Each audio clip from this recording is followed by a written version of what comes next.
MAGA just found a way to brainwash your children legally. So the White House has decided that your kids' education should be brought to you by PragerU. You heard me. They're killing off PBS, slashing $500 million in funding. They're sliding in a right-wing propaganda machine as a replacement. A PragerU is not a university, so don't get it twisted. It's basically a glossy YouTube channel that packages whitewash history, climate denial, and Islamophobia into bite-sized, family-friendly videos. This is the same organization that downplays slavery, praises Columbus without mentioning the genocide, and acts like racism is just an opinion. So they were founded in 2009 by a guy named Dennis Prager, right? But it wasn't founded because the education system was failing children, but because it wasn't indoctrinating them with enough right-wing talking points. Now the White House calls them the preferred alternative to PBS. Rightist states like Florida and Louisiana are pushing Prager University right into their classroom. Now, don't forget, Florida ranks 41 for education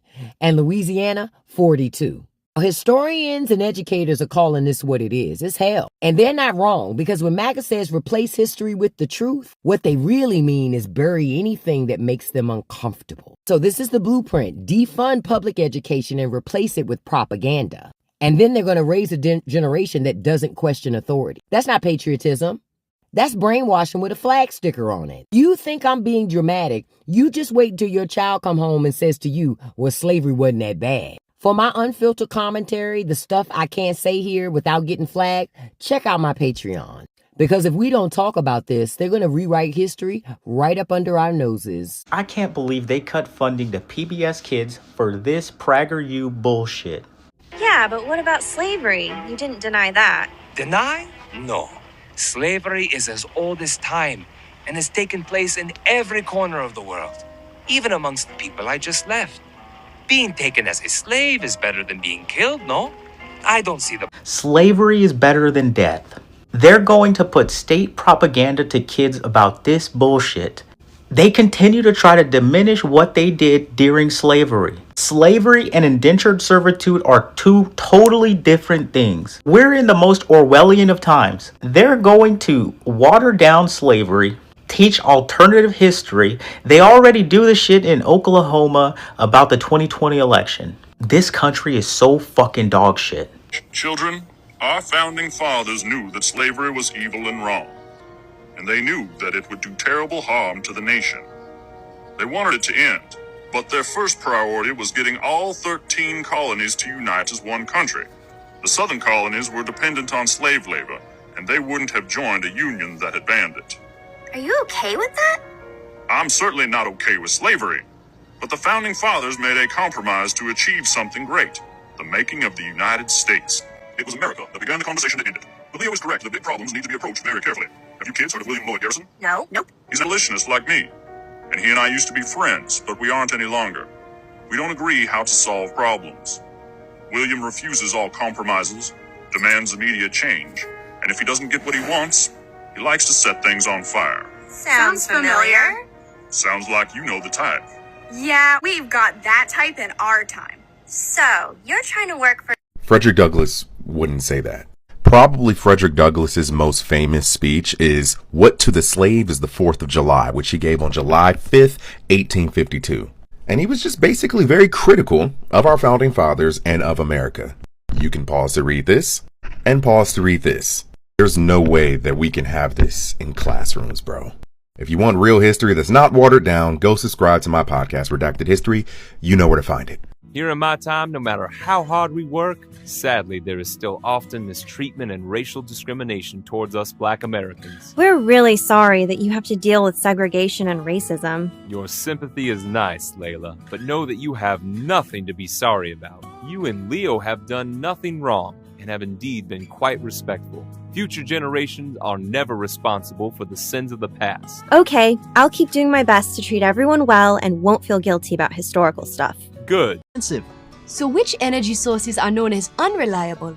Those would be solar power from the sun and energy produced from windmills. They are unreliable because they only can make energy when nature cooperates.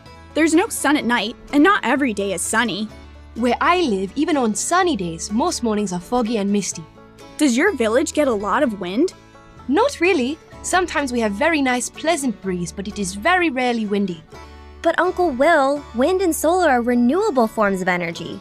Even if they're limited, we're not going to run out of them, and they don't harm the environment. Not so fast, Missy. It's true sun rays and wind don't harm the environment. The solar panels, windmills, and the batteries needed for these types of energy are all made from materials that have to be mined from the earth, cannot be recycled, and become hazardous waste. No one ever likes to talk about that. I just hear that solar and wind are the way to save the planet. Unfortunately, many of the people who talk about how great they are for the environment give misleading information and leave out very important facts. Like what? For starters, even when the sun shines bright and windmills spin fast, wind and solar just aren't powerful enough to power the modern world. The energy from them just isn't dense and robust enough. Places that have invested billions of dollars on wind and solar still have to use reliable sources for most of their power. Sounds like a giant waste. Maybe those places want to be green, Leo. Maybe they want to set a good example. What was that? Was that a bird? Ew, gross. Did that bird just get killed by a windmill? Yes, it did. Like many people, Layla, you've been misled about renewable energy and their impact on the environment. I never thought about windmills killing birds. Windmills kill so many birds, it's hard to track how many. But that's just the start of how negative wind and solar are for our natural environment. Look around. Does this look natural to you? Wind farms and solar farms disrupt huge amounts of natural habitat, causing harm to plants and animals. I never thought about how much space they take up. And the materials needed to create windmills, solar panels, and the batteries required to store these forms of energy have to be dug up and taken from the earth. So wind power and solar power require mining of natural resources similar to coal and natural gas, but the power created is less powerful and can't be relied on? Is right. And young lady, it gets worse. Because windmills and solar panels can't be recycled once they wear out, and they all do, they just end up in giant metal trash heaps. Some European countries claim to be helping your homeland by donating their used solar panels to Africa. They then quickly wear out, and Africans are left with nothing but mounds of useless metal and wires. That's really messed up.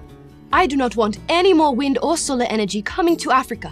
We need reliable energy, and we need to maintain as much of our beautiful nature as possible. Thank goodness we have freedom of speech in America. People in our time complain about our leaders all the time, but they aren't punished. I don't know, Layla. Nobody's getting thrown in a gulag, but people are getting punished just for their opinions and what they say. Look at Dad. What has happened to Father? He spoke at a school board meeting and questioned the education leadership. He doesn't like what's going on, and he's now getting attacked for speaking up. Sounds familiar.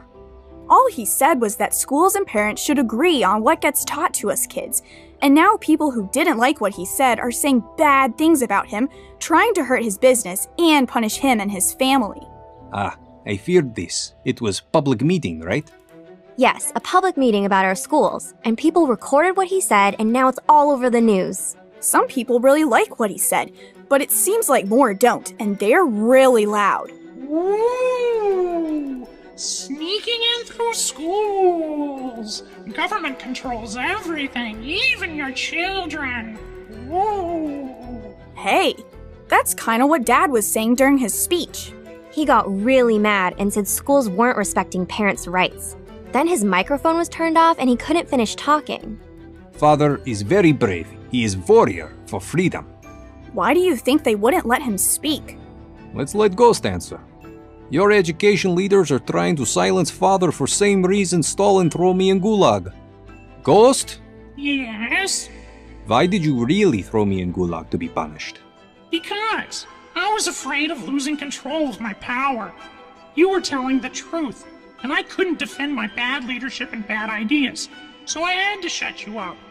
It's what us communists do. Control the language, control the people. Woo! I think I understand. People who don't like freedom of speech are afraid because they don't want to defend their opinions. They're scared of hearing things they don't like to hear. Precisely. If freedom means anything, it means be able to say things others don't want to hear. I have a question, Mr. S. What about freedom of speech for kids at school? Last time I got in trouble in class, I told my teacher that I shouldn't be in trouble because we live in a free country.